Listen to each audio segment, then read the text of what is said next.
Welcome to માવી classes. હું છું જિજ્ઞાસા જાની. આજે આપણે સાયન્સ એન્ડ ટેકનોલોજીમાં ચેપ્ટર નંબર 9 જોઈએ છે, જે છે બળ અને ગતિના નિયમો. આપણે ટોપિક નંબર 1 જોઈ ગયા, જે હતું બળનો પ્રાથમિક ખ્યાલ. ઓકે, સરસ, તૈયાર કરી દીધું દરેકે? સારું, તો હવે ટોપિક નંબર 2 જોવાનો છે, જે છે ગેલિલિયોની વિચારસરણી.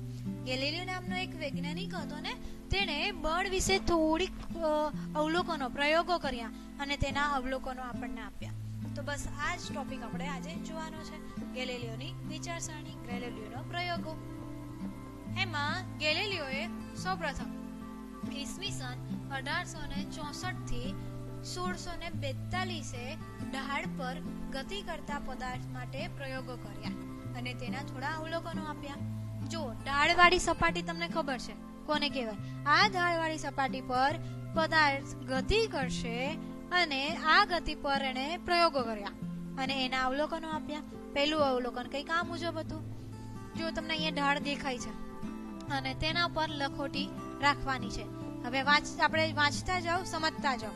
જ્યારે લખોટી ઢાળવાળી સપાટી પર ઉપરથી નીચે તરફ ગતિ કરે છે, આ ઉપરની બાજુ છે, જેમ કે આ ઉપરની બાજુ એ બિંદુથી આપણે સ્ટાર્ટ કરીએ, એ બિંદુ એ મૂકેલું છે, ત્યાંથી તેની ગતિ ચાલુ થાય છે, ત્યારે તેનો વેગ કેટલો છે? v1 જેટલો. તેનો વેગ કેટલો છે? v1 જેટલો. અને ત્યારબાદ ઉપરથી નીચે તરફ આવે છે, ત્યારે આ બી બિંદુએ પહોંચશે ને, ત્યારે તેનો વેગ કેટલો છે? v2 જેટલો. અને ઉપરથી નીચે તરફ એની ગતિ થશે, ત્યારે તેના વેગમાં વધારો થાય છે. શું થાય છે? તેના વેગમાં વધારો થાય છે. એટલે આપણે શું કહેશું? v2 મોટા છે કે v1 મોટા છે? વિચારો જોઈ. ઉપરથી નીચે તરફ આવ્યા, વેગમાં વધારો થયો, એટલે આપણે શું કહી શકાય? v2 is greater than v1. લખ્યું છે ને અહીંયા? એટલે આ 2 છે અને 1 છે, નીચે નાના અક્ષરે લખેલું છે, એ રીતે લખવાનું છે, આ રીતે નહીં. એટલે કે આપણે શું કહી શકાય? લખોટી છે એ પ્રવેગી ગતિ કરે છે. શું કહી શકાય? લખોટી એ પ્રવેગી ગતિ કરે છે. ઉપરથી નીચે તરફ આવ્યા, એની ગતિ સતત વધવા માંડી, એનો વેગ સતત વધવા લાગ્યો, એટલે શું કહી શકાય? તે પ્રવેગી ગતિ કરે છે. ત્યારબાદ બીજું જોઈએ તો, જ્યારે લખોટી ઢાળવાળી સપાટી પર નીચેથી ઉપરની તરફ ગતિ કરે છે, નીચેથી ઉપરની તરફ, એટલે કે આ એ બિંદુ અહીંયા છે, હવે એ બિંદુએથી બી બિંદુ તરફ ગતિ કરશે, ઉપરથી નીચે તરફ ગતિ કરશે, ત્યારે એ બિંદુ એનો વેગ કેટલો છે? v1 જેટલો. પ્રારંભિક વેગ છે એટલે આપણે v1 કહેશું. હવે બી બિંદુએ પહોંચે છે ત્યારે એનો વેગ કેટલો છે? v2 જેટલો. અંતિમ વેગ છે. હવે તમને ખબર છે કે ઉપરથી નીચે તરફ જતા હતા ત્યારે વેગ વધતો હતો, પરંતુ નીચેથી ઉપર જશું ત્યારે અમુક સમય સુધી એનું વેગ ચાલુ રહેશે. પછી શું થાય છે? ધીમો પડે છે, પછી સ્ટોપ થઈ જાય છે અને પછી પાછો નીચેની તરફ આવે છે ને. હવે નીચેની તરફ આવે છે એનું આપણે નથી વિચારવું અત્યારે. આપણે ખાલી એટલું વિચારીએ કે એ અહીંયા પહોંચે છે બી બિંદુ સુધી, ત્યારે એનો વેગ ઘટતો ગયો, વેગમાં ઘટાડો થયો. તેને શું કહેવાય? કે જ્યારે નીચેથી ઉપર તરફ ગતિ કરશે ત્યારે એના વેગમાં કેવો થયો? ઘટાડો થયો. એટલે લખોટીએ શું કર્યું? પ્રતિપ્રવેગી ગતિ કરી. વેગમાં ઘટાડો થયો ને, એટલે પ્રવેગી નથી ગતિ કરી. કઈ ગતિ કરી? પ્રતિપ્રવેગી ગતિ કરી. એટલે આપણે શું કહેશું? કે v2 is greater than v1, કારણ કે v1 is greater than v2, કારણ કે અહીંયા એનો વેગ વધારે હશે ને. અને પછી અહીંયા v1 અને v2, v1 is greater than v2, ઉપર જશે એમ ઘટતો જશે ને એનો વેગ, એટલા માટે. આ હતી એની કેના માટે? ઢાળમાં ઉપરથી નીચે અને નીચેથી ઉપર તરફ એને પ્રયોગો કર્યા, એનું અવલોકન. પ્રવેગી ગતિ કરશે, પ્રતિપ્રવેગી ગતિ કરશે. ઉપરથી નીચે આવશે, પ્રવેગી ગતિ. નીચેથી ઉપર જશે, પ્રતિપ્રવેગી ગતિ. તો પછી હવે આગળ જોઈએ તો ગેલિલિયોએ એવું પણ પ્રયોગ કર્યા કે સપાટી જો ઘર્ષણ રહિત હોય તો, અમુક એવા પણ ઢાળ લીધા કે જેમાં ઘર્ષણ સાવ ન હોય તો નહિવત હોય, એવું ઘર્ષણ રહિત સપાટી લીધી. તો એના શું આમાં પ્રયોગો, અવલોકનો મળ્યા, એના વિશે જોઈએ તો આકૃતિમાં બતાવ્યા મુજબ બે સમાન ઢાળવાળી જો ઢાળ સમાન છે, D1 અને D2 બંનેનું મૂલ્ય કેવું છે? સમાન છે. બે સમાન ઢાળવાળી સપાટી કેવી છે? પાછી સપાટી ઘર્ષણ રહિત સપાટીઓમાંથી કોઈ એક ઢાળ પરથી અમુક ઊંચાઈએથી લખોટીને ધક્કો માર્યા વગર, શું કીધું? ધક્કો માર્યા વગર. હવે જોજો, વિચારજો કે અહીંયા એ બિંદુએ કોઈ પદાર્થ છે, અહીંયા એ બિંદુએ આ લખોટીને મૂકી છે, ત્યાં મૂકી જ દેવાની છે, ધક્કો નથી મારવાનો, ખાલી ઢાળ પર સરકતી મૂકી દેવાની છે. ત્યારે આને ધક્કો માર્યા વગર મૂકી દેવામાં આવે છે ત્યારે એની ગતિ ચાલુ થાય છે અને એ સામેના ઢાળ પર તેટલી જ ઊંચાઈ પ્રાપ્ત કરશે જેટલી ઊંચાઈ અહીંયા રાખી હતી. અહીંયા કેટલી ઊંચાઈ રાખી હતી? h1 જેટલી ઊંચાઈ રાખી હતી, તેટલી જ ઊંચાઈ આ બાજુ સામેની બાજુએ આ બી બિંદુ, બી છેડો આપણે કહીએ ને, તો ત્યાં સુધી પણ તેટલી જ ઊંચાઈ પામે છે, h2 જેટલી. પણ બંનેની ઊંચાઈ કેવી હતી? સરખી. કારણ શું હતું? ઘર્ષણ રહિત સપાટી હતી એટલા માટે.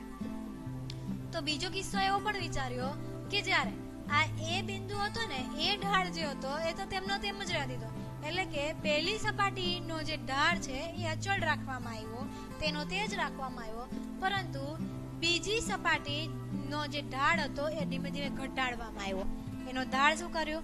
ઘટાડવામાં. ઢાળ કઈ રીતે ઘટે? જો આ ઢાળ કેવો છે? એકદમ વધારે છે, મારે ધીમે ધીમે ઘટાડવો છે, તો આ ઢાળ ઘટતો ગયો. એનો મતલબ શું? કે એની જે ખૂણો છે, સપાટી સાથેનો ખૂણો જે આમાં થીટા દર્શાવ્યો છે, એ થીટા ઘટાડતા ગયા, એ ખૂણો ઘટાડતા ગયા. એટલે શું થાય છે કે પછી અવલોકન કરતા ગયા તો આ લખોટી સરકતી જાય છે એમ. હવે આ જે ઢાળની વાત કરીએ, આ બી બિંદુ માટે વાત કરીએ, તો અહીંયા જાય છે ને, તો તેટલી ઊંચાઈ પ્રાપ્ત કરવા માટે વધુ અંતર કાપવું પડે છે. ત્યાંથી આગળ આ સી માટે વાત કરીએ તો ઢાળ હજી ઘટાડ્યો, તો તેટલું જ અંતર કાપવા માટે થોડું વધારે અંતર કાપવું પડ્યું, જે D3 જેટલું છે. હવે ડી બિંદુની વાત કરીએ, ડી બિંદુ સુધી એટલે કે ઢાળ નંબર 4 ની વાત કરીએ તો એને કેટલો થોડું વધારે અંતર કાપવું પડે છે. એનો મતલબ શું? કે જ્યારે ઢાળનું આપણે ઢાળ ઘટાડતા ગયા તો એ જે કઈ લખોટી હતી એને આગળ જવા માટે વધારે અંતર કાપવું પડ્યું, તેમ બીજી સપાટી પર વધુ અંતર કાપે છે. ખ્યાલ આવ્યો? ઢાળ ઘટાડ્યો, ઊંચાઈ તેટલી પ્રાપ્ત કરવા માટે, ઊંચાઈ છે તેટલી પ્રાપ્ત કરવા માટે તેને શું કરવું પડે છે? વધુ અંતર કાપવું પડે છે. આ અગત્યનો છે, આ પોઈન્ટ ખાસ સમજજો અને ખાસ લખજો. આકૃતિ પણ દોરવી જરૂરી છે.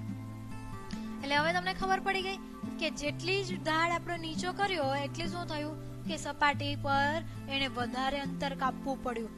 અમુક વખત એવું પણ કર્યું એને, ગેલિલિયોએ શું કર્યું કે આ ઢાળ 0 જ કરી દીધો, એકદમ સમક્ષિતિજ સપાટી રાખી, તો આ લખોટીએ શું કર્યું? સીધી જ અંતર કાપવા માંડ્યું, અને જેટલું આ ઢાળ હતો ને એટલું અંતર કાપવા માટે એને વધુ ને વધુ અંતર પ્રાપ્ત કરવું પડ્યું. ખૂબ જ આગળ વધી એ લખોટી. શબ્દમાં જોઈએ તો કંઈક આ મુજબ છે કે જો જમણી બાજુનું સમતલ સમક્ષિતિજ સપાટી કરી દેવામાં આવે છે તો તે ઢાળ ઘટીને શૂન્ય થઈ જાય છે. તે ઢાળ હતો એ ઘટીને શૂન્ય થઈ ગયો તો આ લખોટી મૂળ ઊંચાઈ પ્રાપ્ત કરવા માટે સમક્ષિતિજ સમતલ પર સતત ગતિ કરતી હોય છે. શું કીધું? સમક્ષિતિજ સમતલ પર સતત ગતિ કરતી રહે છે, અને આ કિસ્સામાં લખોટી પર લાગતું અસંતુલિત બળ શું થાય છે? શૂન્ય થઈ જાય છે. કારણ શું? કે તેની ઉપર અસંતુલિત બળ કંઈ લાગ્યું જ નહીં. કારણ શું? ઘર્ષણ રહિત સપાટી હતી એટલા માટે તેની ઉપર અસંતુલિત બળ લાગ્યું જ નહીં, તો એને સતત ગતિ કરતી રહી એ લખોટી. તો આ એક છે ને, આ પરિસ્થિતિ એક આદર્શ પરિસ્થિતિ છે. આવી પરિસ્થિતિ ઉપલબ્ધ ના હોય, આપણે બનાવવી પડે આવી પરિસ્થિતિ, એટલે આપણે શું કહી શકાય? આ એક આદર્શ પરિસ્થિતિ છે. તો આ જે ગેલિલિયો ભાઈ હતો એને પ્રયોગ કર્યો તો એનું નિષ્કર્ષ શું આવ્યું? નિષ્કર્ષ વિશે પણ આપણે કહેવું પડશે ને. તો નિષ્કર્ષ કંઈક આ રીતે હતું કે લખોટીની ગતિ બદલાવવા માટે અસંતુલિત બળ જરૂરી છે. જો એની ગતિ તમારે બદલાવી હશે તો તેને અસંતુલિત બળ ચોક્કસ આપવું પડશે, બરાબર છે. અને જો તમારે એની ગતિ અચળ ચાલુ રાખવી છે, લખોટીની ગતિ અચળ ચાલુ રાખવી છે, તો કોઈ પરિણામી બળની જરૂર પડતી નથી.